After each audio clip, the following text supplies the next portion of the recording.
the original light beer, Miller Lite. Legendary stories in the off-air show. Start with a light. Here's the 50 years of Miller time. I don't really have many stories on my drive up from Florida. So you came back from 3 days, 2 nights from the West Palm area. This is with my father and my mother, and all this are back and forth, back and forth, back and forth. So much of it. Dogs But the dogs are coming up to the car. Nantucket for the summer. I take coming up to Boston, and so we had dogs, and still the old dog. the old dog is turned 15 yesterday. Holy shit! 15, and we have to now. She doesn't really walk. Yeah, so it's a lot. I got a wagon. Yeah. So because she's like 80 pounds, she's a big fat golden retriever. So I got a wagon. So we're just constantly carting her around. So she couldn't. You couldn't really ship her up with anyone. You have to know how to handle her. Yeah, sure. Get her in and out of the cart and whatever.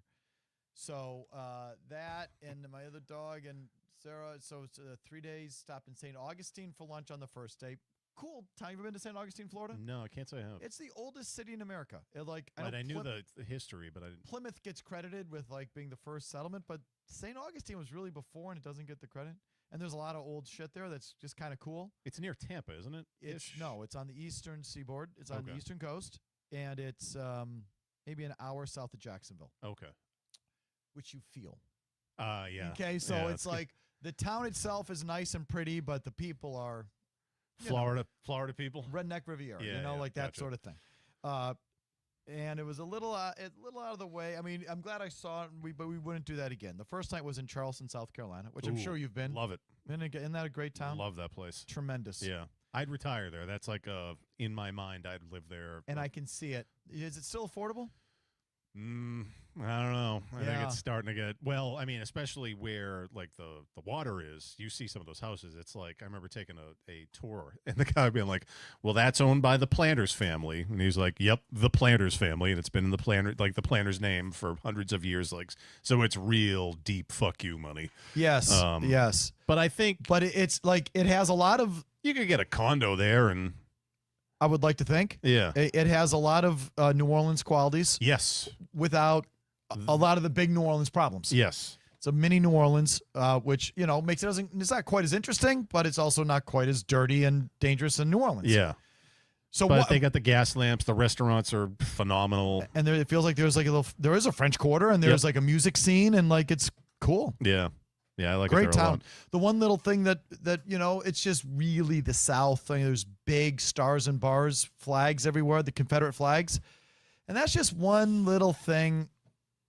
I don't think you should be able to fly. I mean, you're allowed to. I don't mean it's against the law. Like it can't be against the law, but you might as well fly a middle finger when you see that. You don't even have to go there. Like there's certain parts of New Hampshire. Like, I know. Like no, if all right, if you fly the Confederate flag, you are either a racist or don't mind being considered a racist.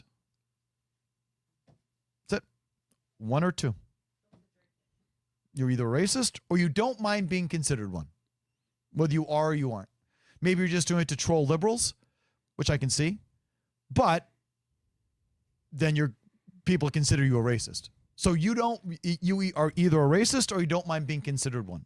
My issue with it, especially, so I went to Fort Sumter, or so you go take the tour? So I didn't go out. It's an island. Yeah. So you gotta get on a boat and go out. So I didn't do that. I went to the visitor center that was on the bluff overlooking the island. Yeah. No Confederate flags there. Good. My issue with the Confederate flag, and the only reason I would say you shouldn't be able to fly it, is that you lost. Right. The losing side doesn't get to fly their fucking flag or name their shit after their generals. That's why you lost. When you lose a war, you don't get to name shit or fly your flags. That's it. So take out all the political ramifications and what that flag really represents, which, let's face it, is racism. But if you want to take that out, when you lose a war, you don't get to fly your shit. So I don't like, because that flag's all over the place, but not at Fort Sumter. They fly a big American flag out front, and inside is an American flag with, I didn't count the stars, but I'm going to guess 20 stars representing the 20 states, or maybe the Union states at the time that fucking won. So the winner flies its flag. They also called it Freedom Square, where I'm like, this should be Union Square. The Union won. You lost. We won. It's Union Square, and it's our flag. fuck off. So like I get that sort of like I don't know why I have a thing about that, but I kind of do. So and I'm a low level history buff, so I go to those things. Yeah. Oh no, the Fort Sumter. So I like all that stuff. Did you go out to the actual island? Yeah, and then in terms of like even if just for like fun, not history, but next to Charleston is Mount Pleasant. Yes. Which was awesome too. So next time you're ever down there, like that whole area is really fun. Okay. Yeah. So, but that I just find interesting. Great town, like. Yeah, great town. But it doesn't take much to feel that deep self. Like they were like, I just don't like the flag. Yeah, like I just like. You can fly a Nazi flag if you want. It's protected by the First Amendment, but then you're going to be considered a fucking Nazi. So, no one fly. You got to be a real asshole. You either want to be, you're either a Nazi, or you want to be considered one. So if you fly that Confederate flag, you're either a racist or you have a problem being considered it. Yeah. Like, so. But where'd the bickering start? This is the. No. The bickering is constant. Constant bickering. We listened to a book on tape. Okay. It's how we got through the 3 days. I'll tell you real quick. And then we drove from Charleston to Annapolis, Maryland, which I love. Oh, is that where the Navy is? And that's where the Navy. Oh yeah, so that's where the Naval Academy is. It's really cool. Okay, so it's not just that, and we walked around that, and I'm into all that. I just like Annapolis. It's not expensive. It's very coastal, and it kind of reminds me a little bit of like Newburyport. Yeah, but far more, like just much more old local shit. Cool little old town. Not super fancy, not super expensive. Really local and authentic, and I liked Annapolis. I wasn't sure. I didn't know what I was expecting, but I'm like, this place, because Charleston was still expensive. Yeah. Like, it's gotten fancy and expensive the and dinners fine are pricey dining but Annapolis. Well, there's not much in the Mid-Atlantic that's going to break your bank, depending on where you stay. That's a key. We do that again. Annapolis is a must for me. The bickering is constant listen to the book on tape. But Sarah has the Audible account, so we listen to the book on tape from her phone, but we use my Waze on my phone.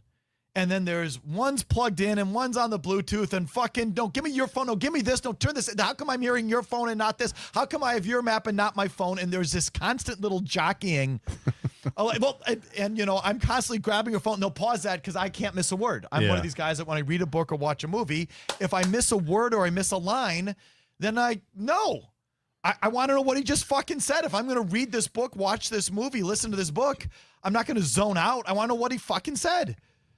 So I'm a guy that, I kind of zoned out. I missed the last 30 seconds. Rewind. Give me the phone. Give me the phone. How come? And now something gets jawed loose and the thing stops and now the map's on and now I got to take this up. Watch. Will you watch out? Give me the fucking phone. No, stop. No, I need 30.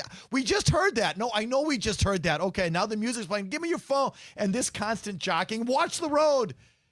Like that. That went on for 3 straight days. That sounds exhausting. That's it. Yeah. Exhausting. What was the book? The book is The Shards. It's by Bret Ellis. He wrote Less Than Zero. Oh, okay. He wrote American Psycho. Bret Easton Ellis. Bret Easton Ellis. Thank you. He wrote American Psycho. Yeah. Okay, so this is something called autofiction, which we've just looked up because we were trying to figure out, is this fucking non-fiction? Because he's the central character. And he talks about, I was writing Less Than Zero, and when I went on this book tour, and when I battled this depression, he's speaking as him. Mm-hmm. And the backdrop is his high school life in Los Angeles, drugs, and there's a lot of gay teen erotic sex in this book. If you want to read gay teen erotic sex, and who doesn't? It's for you. So this was another thing, this Sarah and I are up and his tight ass with his hard car, and like it's all constant. And Sarah's like, "Oh my God, I don't know if I can do this." I'm like, "It's just a book. Relax, we're fine." Give me the phone. No, wait, no, give me the phone. No, I missed that part. Give me I don't want to hear about the cock and balls again. I don't want. No, again, we got to hear that. Rewind it. No, watch the road. So just constant that. But he's a central character. He's him. It's his high school life growing up in Los Angeles. But then there's the whole drama on top of it is mass murderer, and I'm only halfway through it, mass murderer in L.A., apparently coming for them or getting one of their friends, and they're suspecting one of their classmates of being the guy. Yeah. But what it really is, I mean, let's be honest, Brett Easton Ellis, he just wanted to write about gay sex. Yeah. And he does a fabulous job. Do you know this book? I have not read it. He nails it. I think. I don't know. I guess I wouldn't know. It sounds like he nailed it. He really goes all in on it. Yeah, I mean, woof. They get after it. And I guess the reason I'm asking more about it is I have trouble with, and I love reading, but I have trouble with audiobooks depending on who they've hired to read them. First one I've ever done, it's him. Okay, so I need it to be the author. Why? There's something, I forget who they hired. The last one I tried, it's, what's his name? He did the USFL book. He did. It's not Jeff Pearlman. Jeff Pearlman's book on the Lakers. I never read it, but I've always heard it's great. So I was like, let me try the audiobook because I realized I get free books with my Spotify account. And whoever he got to read it, I was like, no, I can't do this. It's like a nerdy type voice. And like while he's trying to tell all these stories of like Kobe Bryant really wanted to show. And it's like this needs more oomph. Like, I think you got to have the author do it unless you're going to have, someone like who's the guy that does all the NHL stuff, the actor. Unless you have like a really good voice actor. Yeah. I don't think you should be hiring just some Tom, Dick, and Harry to do some of these audiobooks. I've had trouble with them. So it's the first one I've ever done. It's Liev Schreiber. That's what I was thinking of. Okay. It's great for a long drive. Yeah. I mean, really is. Like, I think I would highly recommend it if you're trying to kill off a long drive. You really do. And it's hard to do. Like when we went through New York, I had to turn it off. Or when we went through Jacksonville and the traffic in Jacksonville, I had to turn it off because I'm trying to cut people off and fucking, but if you're on the with highway my wife but if you're on a straight stretch, which is like basically from north of West Palm to DC is basically Jacksonville, and that's fucking it. Yeah. Otherwise, it's St. Augustine's, off the highway. It's like 2 lanes through the woods. Other than Jacksonville, it's like from West Palm to fucking DC. I was stunned. I thought the whole 95 corridor would be built up, and like it's not. Yeah. Oh, so that's when you listen to the book. If you can zone out on the road, like I highly recommend it. It really does kill the time. Give me a Brian Wilson thought. Beach Boys, where are they for you? I'm not. They're not up there for me, and it's Really? not like I don't deny the talent. Like I'm not that guy. Oh, they suck. I don't think they suck. I think they're brilliant. It's just not my style of music. Like I like straightforward rock and roll. I like twangy rock and roll guitar. Yeah. I don't need like I'm okay with harmonies. I like Crosby, Stills and Nash. If you want like the vocal harmonies. Premium vocal harmony kind of band, I am more Crosby, Stills and Nash than I would be Beach Boys. I don't like their I guess I don't like their songwriting.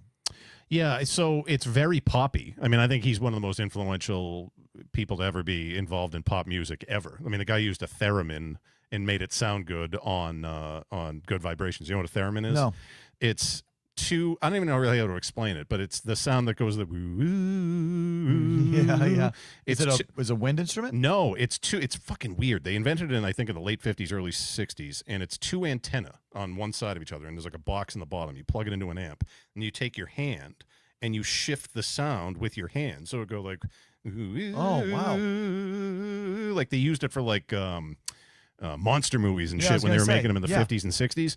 So that's what they would normally use that thing in for, like, ooh, scary sounds, like the monster's coming. Yeah. So he had the yeah. wherewithal to use that like as an instrument in a song like Good Vibrations, and it like kind of makes the song. So in terms of composition, to me, so like I'm not the hugest Beach Boys fan, but like in terms of his influence, I think he and they are kind of, in a lot of ways, the American version of the Beatles in terms of mythology and influence. Like, if you listen to especially a lot of like alt rock guys, Rivers Cuomo from Weezer, Billy Corgan from Smashing Pumpkins, like they would have cut off their left hand to be Brian Wilson, to have that talent. And like they would listen to his songs and be like, this is everything I ever wanted to do. So vocal harmonies in terms of influence there, composition, writing catchy songs in like 2.5 minutes, 3 minutes, like I don't. There's very few peers, so that was. I respect all that. Yeah. But I don't like pop in the only time I pop in the Beach Boys. Do you ever listen to their music? The Christmas time. It's my favorite Christmas album of all time. Okay. The Beach Boys Christmas album. Other than that, like I like Pet Sounds. Pet Sounds amazing, but it's a really fucking depressing album. And some people it's like I find it funny like when people play, Don't Stand So Close to Me or I'll Be Watching You, the Police song. Yeah. At a wedding. Or it's Roxanne. It's like this is a song about a stalker and you're playing it like a love song. People kind of consider God Only Knows, and it can be looked at as a love song, and you'll hear it at weddings, but it's like this is like someone whose heart's broken. It's like a really sad, depressing song, and people are playing it as a love song. But I guess it's all up to interpretation. But that's a rough listen. Like I think it's super, super sad. But the Christmas album, it's the best. It's my favorite. When you got asked her what was your favorite Beach Boys song, would you say? God Only Knows. So, I tend to be a glass half empty kind of depressive type of guy, so I love it, but it's not like a song I want to listen to every single day of my life. It's a beautiful song. Just sad as well. So I said Slope John B because I also like the lyrics. Yeah. Like it's like this happy dinner. It's the worst trip I've ever been on. That. Also from Pet Sounds. Yeah. So this is the worst trip. Yeah. So like I respect the talent. Yeah. Totally. But I never pop it in. Okay, what else you got there, Big Jim? Oh, I tried the sandwich. That they named after you. Yes. So quick, in case anyone didn't hear it last week, a few weeks back, as part of 5 questions, I forget what it was, but I said there's like no bigger honor that I could have than having a sandwich named after me. It happened to me 20 years ago when I worked at Rock 101 in New Hampshire. There was a little mom and pop sub shop near the station. A guy made a Big Jim sandwich, and then they closed shortly thereafter. I'm like, okay, at least it happened once in my life. Someone who knows the guy who owns the Parish Cafe on Boylston Street in Boston, been around forever. It's one of my favorite places. They normally name sandwiches after chefs in the city, Lydia Shire, Jamie Bissonette, others. He heard it too and was like, well, I like Felger Maz, I like the show. I'm naming the sandwich after Big Jim. I don't know him from Adam. I've never met him. I still haven't met him. I met the GM the other day. I find this out. They pop it on the menu. It's a roast beef sandwich, like the size of a tire. Horseradish cream sauce, some arugula, pickled onions. It was fucking delicious. Nice. Now, the only nitpick is that I needed a towel. I used about 50 napkins. It was all over me. But that's the sign of a good sandwich. But I had it Sunday. It was great. Is that what you would, if you had one named after you, what would it be exactly? I'd want roast beef involved, and it was. Yeah, so like something like that. It was kind of perfect. It comes with a side of Cape Cod chips. I had a drink with it, some tomato soup to dip a little bit of it in. It was great. And they also hit me up and were like, we're going to give $5 of this to a charity of your choice. So my wife and I being like cat pet people, $5 of each sandwich in case you go. I think they're going to have it on the menu all summer. It goes to the Cat Connection, which is a good thing for, cats and adoption center type thing. So go try it. It's quite good, but bring a towel. Demon asks, did you ever let Sarah drive? I'm guessing not. Not one fucking second. Yeah, I'm with Mike on this. Did you ever let Jazz drive? Fucking way, because it's a recipe for me being pissed. No way. Seriously. It's like, no is the answer. Like, it was never even close. It was never even broached. So you drive the way I think you like. Driving is war. And so yeah, exactly. Jasmine is 2 and 10. Like, oh, God. We'll wait in the line for the exit. Like, I'll readily admit. So, like, so what? You cut people off the lever connector every time. Driving is war, and so every available inch. Yeah, I'm taking it. Yeah, and she like hides. I'm like, just show your face. Like, what are they gonna do? Like, if someone flips you off, you just keep looking forward. You don't acknowledge. Don't entice them. But just you drive like war. The roads are mine. That's how you have to drive. South of the border is always a must. You ever go? I think it's the Georgia-Florida line. Is that what it is, or South Carolina, Georgia? It's one of them. No, I've never been. We didn't pull over. I don't love So there's parts of the South I like. There's a lot of parts of the South I don't like. That whole when I was down there, like you got to do the Georgia-Florida game in Jacksonville. Like, no, I don't. I don't. It's what are they called? It's the world's biggest cocktail party. Nah, I'm good. Warren asks, have you ever been to Antietam or Gettysburg? Gettysburg when I was young. No, I wanted to. My old man went. Like, my dad loved the Civil War, too. Gettysburg is cool. Yeah. Matt McCarthy went, too, and he's like, you, like, feel the dead people. Like, I want to go there. I want to go to the American Heritage Museum. They got in I'm gonna do it at some point this summer when I have some time off. It's in near Marlboro, where like my wife's family is, and it's only been there a few years. It's like all kinds of like World War II stuff there. If you pay enough, they'll like let you go in tanks and cool shit like that. I was like, oh, this seems fun. Let's see.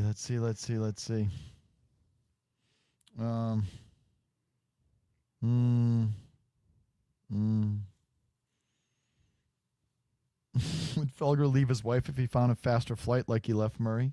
No, that was we committed. We'd never gotten in the car and taken a long trip and spent 3 days together. And it was there was definite bickering, constant fucking finger futzing with phones and the sound and the Bluetooth and what's plugged in and the map and the sound and rewind and watch the road and like constant. Oh, so now But that was about the extent of it. How's the bladder situation? Oh, I'm actually pretty good. How about her?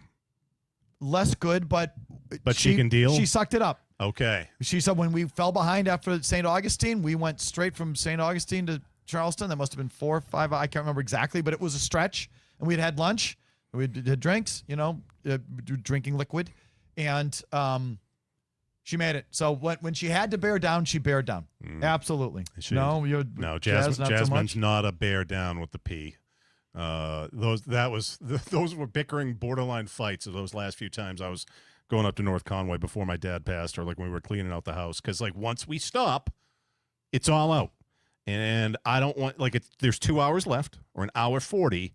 You gotta take one for the team and hold it that 140. Yep. I don't just do it. It can't be 45 minutes later and like, can you pull off? And like, no. I don't want to. No. I really don't. No. And then I'll pretend to be like, I'll get the next one, and then it's like 20 more miles. And I was like, oh, honey, you only got 35 minutes left. Like, you can make it. Oh, I hate the pee breaks. Anthony just says, hold it. I feel like once you hit Richmond, then it's on, and you feel you're in civilization. I said D.C. It's really Richmond. You're right. It's Richmond. Yeah, Richmond's not a bad stop. Yeah, I had friends that lived there for a little while, so I would usually make a night of it. But we stopped in at dinner in Richmond. Yeah, I wouldn't spend the overnight there, but it's a fine place to stop. There's a little scene there. There's definitely a scene there. Yeah. Good bar scene. And man, they love their tobacco. South of border is the South Carolina line. I knew it was one of them. Okay. Yeah, Kelly says don't waste your time. Yeah. Have you done it, Kelly? Oh, yes. I've been there twice. Oh, really? And both times, nobody's ever there. It looks abandoned. Gart says Felger, the tennis fan. Oh, because Gart asked for U.S. Open preview. I think your golf. I don't have one, but I just have a thought on the tennis the other day. 5.5 hours. Yeah, that's too much. 5.5 fucking hours. I can't. Stupid. I think you mentioned too. So it was Game 2 of the Stanley Cup Final, which was even on a Friday night. But I'm just so gassed on a Friday night when it went to a double overtime. I was like, you fucking no. Oh, it was right, exactly. When Corey Perry tied it. I was like, oh, here we go. Great. Like I just. There's only so much I can give you. I'm so gassed on a Friday night. And it was great. And, great that Marchand was the one that got it. But, man, no. So when I hear about a 5.5 hour tennis match, no way. No, thank you. But no 5.5 hour anything. Yeah. Nothing. I will take a football game that goes 3.5, 4 hours. And some of those college games do. It's a football game. It's once a week. I'm in for it. Fine, no problem. Anything other than that, and if it's over than 4 hours, go fuck yourself. And any other sport that takes more than 3.5 that's just ridiculous. And we've been over this. Any other events or anything coming up? Is there a 5th time to the Sphere coming up, or are you sphered out now? We had heard a rumor that they signed a 3-year contract, and that was just year 1. I don't know about that. I don't think Weir's going to make it. I think Weir is. Been showing his age for a while. If you haven't seen him and you go in, and this is, starting 10 years ago, if you went to see Dead and Company, you'd walk in and watch Bob Weir walk out on stage and go, boy, that guy's fucking old. He's been old for a while and playing like it and slowing down. And I think this last time I saw him, I thought he really hit a wall. I thought he was halting and confused and uneasy. And boy, they tried to sing, I Fought the Law. Yeah. The Clash is what people know from The Clash, but it's an old cricket song. Yep. I thought it was Buddy Holly. It was actually written by Buddy Holly, because I looked it up. I thought it was Buddy Holly and the Crickets, I Fought the Law. But it was actually written by the guy that replaced Buddy Holly after he died. Okay. So it's a cricket song. Yeah. I fought the law and the law won. And the Dead sang it. That way. the last couple of years of Garcia's life. So in 94, 95, they would sing it, and it was a cute, fun little, quick little 4-minute rock and roll, Jerry playing a 50s rock and roll song. Great. They tried to play it the last night I was there, and it was like, I turned to the person next to me, I said, because again, I thought Buddy Holly wrote it. I said, Buddy Holly right now is rolling over in his fucking grave. What these guys have done to this is an atrocity. So this is all a long way of saying, and it was Weir singing it. I'm like, I don't think Weir can make it 3 more years. I if that's what he is, I mean, he was having a bad night or a bad week or something was wrong. But if that's what he is, they can't. There's no way they're going to make it. Well, maybe, and not that you'd want this to happen. He's the third because there's got to be someone coming. You had Sly Stone yesterday die, and now it's Brian Wilson today. So who's comes in threes? It always comes in threes. You had, what's his name? Billy Joel with the thing, like he canceled all his concerts. What happened there? He's got something going on in his brain or his head or something. There's something bad going on there, so that doesn't sound good. Who's next? So, I mean, I don't wish... I wish Bobby retired. Yeah. I don't want him to die, but I do wish he retired. Yeah. And because that band... There's going to be another hired gun they can put in there that can... That band is great, and I don't need a star. Like, that rhythm guitarist should be Joe Blow. Joe rhythm guitarist. Just play the rhythm parts and turn the band over to Mayer and Lateal Burbridge, who's the bass player. Used to play for the Almonds. Got this beautiful falsetto voice. And those two can swap Jerry songs. And you want to play Bobby. Mayer can sing anything. And just turn the band over to those guys. Bobby, you had a great run, and, it is what it is. It's time, buddy. It is time. Okay. Jason asked if I took anything fun to enjoy the Dead shows. What do you think? Have you watched an off-air show before, Would sir? you please? The man's no amateur. Would you please? World's Greatest Dude says Sanibel, Captiva are the best places in Florida. I don't. I've been to Sanibel. I liked it. I thought it was really pretty. And Captiva's the next island. If you went to Sanibel, you probably went to Captiva. They're attached. Yeah, we didn't, only because it was like towards the end of the day and the sun was going down, so we just like picked one of the two. But it was nice.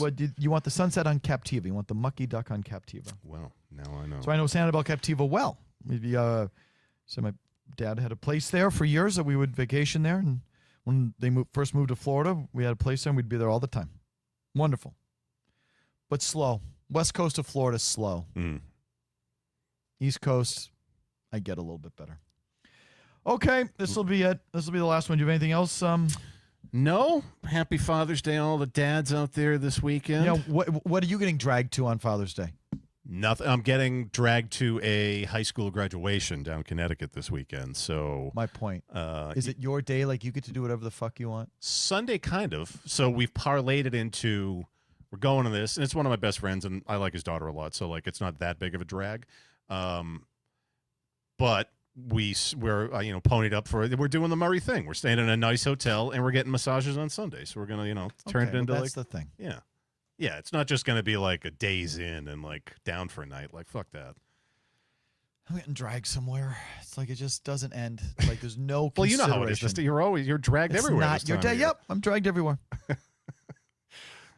Thanks for tuning in, everybody. It could be worse. I have it good. Kelly, thank you so much. Is it next Wednesday or next Thursday? Next Wednesday. Are you doing it? Yes. You better believe it, fuckface. Next Wednesday, me and Big Jim Murray. We'll see you then. Bye.